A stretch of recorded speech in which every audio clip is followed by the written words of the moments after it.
میں تو اپنے اجلاس چھوڑ کر، اپنی مصروفیات چھوڑ کر جنازوں میں شریک ہوتا رہا، پھر آپ نے مجھے نہیں بلایا، سی ایم بننے کے بعد بھی میں نے شرکت کی۔ اب اس چیز کو بڑا استعمال کیا جاتا ہے سہیل آفریدی صاحب کے خلاف۔ میں یہ کوشش کر رہا تھا کہ میں جو اسٹیبلشمنٹ والی سائڈ ہے وہاں اگر کسی سے کچھ معاملات کے لیے، خبروں کے لیے کئی بار موقف لینے کے لیے رابطہ ہوتا ہے اور کچھ چیزوں پر موقف مل جاتا ہے، کچھ پہ نہیں ملتا، وہ مصروفیت کی بنا پر ہو یا موقف نہ دینا چاہ رہے ہوں اس بنا پر ہو، اور یہ سیاستدانوں کے ساتھ بھی ہوتا ہے کہ سیاستدانوں کا بعض اوقات بعض چیزوں پر موقف نہیں ملتا، دونوں طرف ہوتا ہے۔ تو میں نے ان سے موقف لینے کی کوشش کی کہ کیا یہ سلسلہ ہوتا ہے کہ جنازے میں شرکت کے لیے بلایا جائے، میسج کیا جائے یا جنازے میں شرکت کی جائے۔ عام طور پر تو جنازے میں جایا جاتا ہے کیونکہ یہ فرض ہے۔ سہیل آفریدی صاحب کو میں مطلب میرا ان سے بڑا اچھا رابطہ رہا ہے۔ جب تک وہ سی ایم نہیں تھے تب تک تو خبروں کے سلسلے میں رابطہ کرنا، کسی چیز پر موقف لینا، کھٹ سے فون پر بات ہو جاتی تھی۔ اب لیئرز انوالوڈ ہو گئی ہیں، اب وہ انڈائریکٹلی رابطہ ہوتا ہے۔ تو میرا ان سے پھر بھی یہ کہنا ہوگا کہ اگر اب خدا نہ خواستہ کسی کی شہادت ہوتی ہے، جان جاتی ہے، تو آپ کو میسج آئے نہ آئے، آپ کو میسج کر کے پہل کر کے شرکت کر لینی چاہیے۔ یہ اچھا ہے، اس لیے نہیں کہ آپ بطور سی ایم فوجی جنازے میں شرکت کر رہے ہیں، اس لیے کہ یہ جو معاملہ ہے یہ فرض ہے ایک، دوسرا بطور صوبے کے لیڈر کے طور پر یہ آپ کا مزید فرض ہے دو، تیسرا بہت زیادہ اس وقت حالات خراب ہیں، یہ ان حالات کو بہتر کرنے میں چیز مددگار ہو سکتی ہے، تین تو ضرور کرنا چاہیے سہیل آفریدی صاحب کو۔ میری ان سے یہ ریکویسٹ ہوگی کہ خود کریں، جنازے میں شرکت ہے نا، یہ کسی کی شادی تھوڑی ہے۔ سہیل آفریدی صاحب نے ایک اور بات کی، شادی پر یاد آیا، یہ جو نوٹیفیکیشن آیا کہ جی بے بنیاد خبروں کا وفاقی حکومت نے نوٹس لیا ہے کہ فوج کی جانب سے کہا گیا کہ تیرا والے جو ہیں وہ نقل مکانی کر جائیں، یعنی وفاقی حکومت نے کہا، فوج نے نہیں کہا، یعنی اور دوسرا انہوں نے کہا ہم نے بھی نہیں کہا تیرا کے لوگوں کو نقل مکانی کا، صوبائی حکومت کہہ رہی ہے ہم نے بھی نہیں کہا، تو تیرا کے لوگ کیوں کر رہے ہیں؟ تیرا کے لوگ یا مطلب اس شدید سرد موسم میں، برف باری میں بچوں کو لے کر، عورتوں کو لے کر کیوں نقل مکانی کر رہے ہیں؟ تو اس سوال کا جواب دیں۔ دوسرا، صوبائی حکومت کو گندا کریں، جھوٹا ثابت کریں کہ آپ نے نہیں کہا، صوبائی حکومت نے کہا ہے، یہ کہا گیا ہوگا نا، ضلع انتظامیہ نے کہا ہے، کسی نے کہا ہے لوگوں کو کہ گھروں سے نکلو۔ تو ایک سہیل آفریدی صاحب نے کہا کہ یہ کروایا گیا ہے، زبردستی کروایا گیا ہے، وہ لوگ اس برف باری میں اپنے گھروں سے نکل کر کیا نواز شریف کے نواسے کی شادی میں جا رہے تھے؟ اگر یہ نہیں ہوا، اور انہوں نے کہا میں ایک اور کام کروں گا، میں تیرا کے لوگوں کے پاس جاؤں گا، جرگہ کروں گا، اور اگر تیرا کے لوگ کہتے کہ انہیں نہیں کہا انہوں نے، یعنی فوج نے یا وفاق نے، تو پھر میں ان لوگوں کو لیڈ کرتے ہوئے واپس تیرا کے اندر لے کر جاؤں گا جرگہ کر کے، کیونکہ آپ نے تو کہا نہیں، وہ کہہ رہے ہیں ہم نے بھی نہیں کہا حکومت نے، تو یہ لوگ اپنے گھر بار کیوں چھوڑیں؟ تو پھر میں اپنے لوگوں کو لے کر خود واپس تیرا جاؤں گا، لیڈ کرتا ہوا کہ چلو واپس تیرا چلتے ہیں، تمہیں تمہارے علاقوں میں واپس آباد کرتے ہیں۔ اگلے اتوار کا سہیل آفریدی نے اعلان کر دیا ہے۔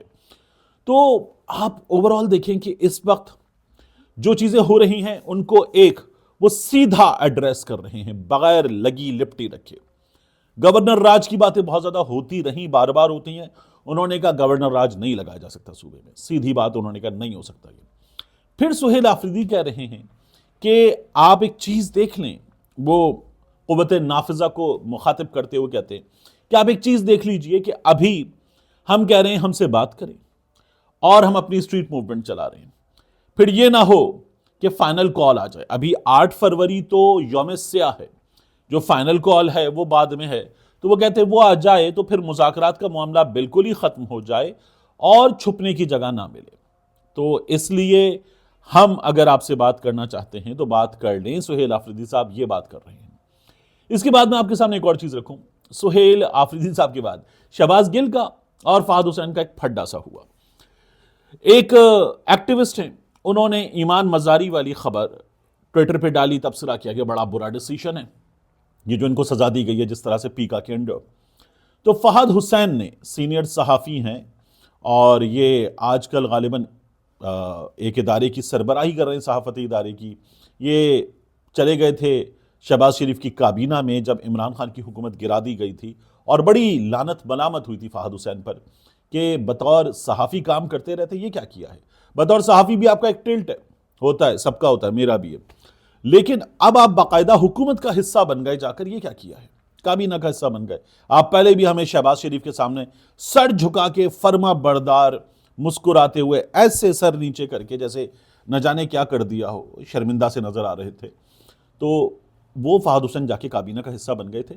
جب انہوں نے یہ کہا اس ایکٹیوسٹ کی پوسٹ پر کہ ہاں بڑا برا ڈیسیشن ہے، تو پھر اس کے بعد ان کو شہباز گل نے شرم دلائی کہ آپ تو پاور از پاور کی باتیں کرتے ہیں. آپ تو پی ٹی آئی کو جو ہے وہ کیا کرنا چاہیے کیا نہیں کرنا چاہیے یہ مشورے دیتے ہوئے کہتے ہیں power is power. Narrative power نہیں ہے، پالیٹکس سے بھی آپ ان کو پیچھے ہٹاتے، تو آپ کو شرم آنی چاہیے. تو اس کے بعد فہد حسین آئے اور فہد حسین نے کہا کہ پیکا کے قانون میں ڈریکونین ترامیم آپ لوگوں نے کی، آپ لوگوں کو شرم آنی چاہیے. فہد حسین نے حملہ کیا، شہباز گل کو شرم دلائی. پھر آئے کچھ صحافی بھی، کچھ وکلا بھی، اور انہوں نے فہد حسین کو کہا کہ جو پی ٹی آئی نے ترامیم کی، اور کیا کی ترامیم، قانون پہلے سے موجود تھا. یہ فہد حسین جیسے شرم سے آری لوگ یہ بھول جاتے ہیں کہ قانون پہلے سے موجود تھا. تو انہوں نے کہا پی ٹی آئی نے ترامیم کی، ان کو اسلام آباد ہائی کورٹ نے اطہر بن اللہ صاحب نے اڑا دیا. پی ٹی آئی نے اس کے خلاف عدالت سے رجوع نہیں کیا، چیلنج نہیں کیا، اور کہا ٹھیک ہے مان لیتے ہیں. یہ پی ٹی آئی کا رویہ تھا، اور پی ٹی آئی کی ترامیم بھی غلط تھی، اور پی ٹی آئی کا مان لینا بہت اچھا تھا کہ انہوں نے مان لیا کہ ٹھیک ہے ہم اس کو چیلنج بھی نہیں کرتے. اب فہد حسین جو ہے وہ یہ دیکھیں کہ نون لیگ نے اس سے کہیں زیادہ خوفناک ترامیم کر دی ہیں اس پیکا کے قانون میں. یہ ٹویٹ کرنے پر، اظہار رائے پر 17 سال سزا مذاق ہے. اور یہ صحافی ہے فہد حسین، نام نہاد ہی صحیح صحافی ہے، بین الاقوامی اداروں کا پڑھا ہوا صحافی. اسکرین پہ 8 بجے 10 بجے ایک سلاٹ لے کر بیٹھنا اور اس بیٹھنے پر لوگوں کے لیے بات کرنا، یہ صحافی کی ذمہ داری ہے. آپ بیٹھ کر شرم دلاتے ہوئے یہ بھول گئے کہ جس حکومت کے ساتھ، نون لیگ کے ساتھ آپ گئے تھے، اس نواز شریف کا لایا ہوا قانون تھا 2016 کا پیکا. نواز شریف کا لایا ہوا پاکستان کے سیاستدانوں میں موجودہ سیاسی لاٹ میں اول ٹاؤٹ، مستند ٹاؤٹ، جرنیلوں کا لایا ہوا ٹاؤٹ نواز شریف. اور پھر اس کے بعد سب سے زیادہ تابع فرمان ٹاؤٹ، ایک بار پھر tout, once a tout always a tout Nawaz Sharif. تو فہد حسین بولے نا اس نواز شریف کے ٹاؤٹ ہونے کی بات کرے. لیکن یہ لوگ جو ہے وہ جس طرح کا کیریکٹر ہیں، جس طرح کے خمیر سے ان کا پورا کردار بنایا گیا ہے، شرم آتی ہے. اور افسوس ہوتا ہے کہ ان لوگوں کو ہم نے اپنے صحافتی کریئر میں ان کے ساتھ کام کرتے ہو نہ جانے کہاں کس منصب پہ کس جگہ بٹھایا تھا کہ یار یہ بڑے اپرائٹ لوگ ہیں. لیکن افسوسناک ہے کہ انہوں نے کیا کیا ہے. اس کے بعد مجھے لگتا ہے بہت زیادہ ضروری ایک چیز پر بات کی جائے سانحہ گل پلازا کے حوالے سے جانے سے پہلے. سانحہ گل پلازا پر میں نے ایسی پوسٹ دیکھی کہ یہاں جہاں گل پلازا ہے اس سے آگے گرین لائن کا روٹ بن رہا ہے، اس جگہ گرین لائن کا اسٹیشن بنانا تھا، تو اس لیے گل پلازا کو جلا دیا گیا. یہ سازشی تھیوری نکال کر لائے لوگ. یا یہ کہ یہ جو گل پلازا کی عمارت ہے اس عمارت کو جلا دیا جائے، اندر کے لوگ بھی شامل تھے، یہاں پھر ملا کے بنے 10 منزلہ پلازا اور سب کو مل جائیں، نئی مارکیٹ، نئی دکانیں، بہترین کاروبار اور پیسے وغیرہ، اس لیے جلا دیا گیا گل پلازا. یا یہ کہ پیچھے گل تجارہ اور دیگر مالز کب چل رہے تھے، گل پلازا سامنے بڑا اچھا چلتا ہوا، تو اس لیے جلا دیا گیا باقی لوگوں کی جانب سے گل پلازا کہ ان کو یہ کرنا تھا. یا یہ کہ یہ فیڈرل کی اور اسٹیبلشمنٹ کی سازش ہے کہ اس کے نتیجے میں 28ویں ترمیم پہ بات ہوگی، کراچی پہ بات ہوگی، کراچی کو وفاق کا حصہ بنا دو، پیپلز پارٹی سے نہیں چل رہا، اس لیے جلا دیا گیا گل پلازا. جتنے منہ اتنی باتیں. مطلب جس طرح کا موسم ہے اس میں ایک حادثہ ہوا، وہ حادثہ بگڑا، اندر پلاسٹک، کیمیکل، آرٹیفیشل پیپر، پھر اس کے بعد بیگز، کپڑا، مشینری، پرفیومز، سب کچھ تھا. اور ان تمام چیزوں کے جو باہر سے آ کر یہاں بک رہی تھی، ان تمام چیزوں کے گتے، ان کے ڈبے، بہت زیادہ ایسا سامان تھا، اور ہر چیز ایسی تھی رادو کہ جو آگ پکڑتی چلی گئی، پھیلتی چلی گئی، سانحہ ہو گیا. یہ جو گیٹس بند تھے، کیوں بند تھے؟ ایک مارکیٹ ہے، 11 بجے بند ہوتی ہے، تو 11 بجے بند کرنے والی مارکیٹ کے 26 دروازے ایک ساتھ نہیں بند کیے جا سکتے. تو جو گارڈز کی ٹیم ہے اس کی ذمہ داری ہوتی ہے ایک ایک کر کے دروازے بند کرتے چلے جاتے ہیں اور آخری 1 گھنٹے کے لیے 2 کھلے چھوڑ دیتے ہیں کہ ان سے باقی لوگ نکل جائیں گے. یہ روزانہ کی پریکٹس ہے. اس لیے یہ سب کچھ ہوا تھا. تو سوشل میڈیا قوانین کی بہت ضرورت ہے ہمارے یہاں بہت ضرورت ہے کہ یہ کوئی بھی منہ اٹھائے اور ایک تھیوری لے کر آ جائے. گل پلازا اس لیے جلا دیا گیا. یہ اس سے اجتناب کریں اور بات کریں تو ذمہ داری کے ساتھ کریں.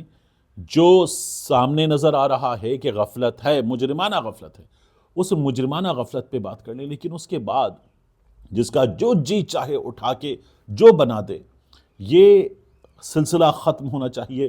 بہت افسوسناک، بہت غیر ذمہ دارانہ ہے، اور جو لوگ چلے گئے نا ان کے خاندانوں کو بہت تکلیف دیتا ہے. ملتے ہیں انشاءاللہ آپ سے اگلی ویڈیو میں.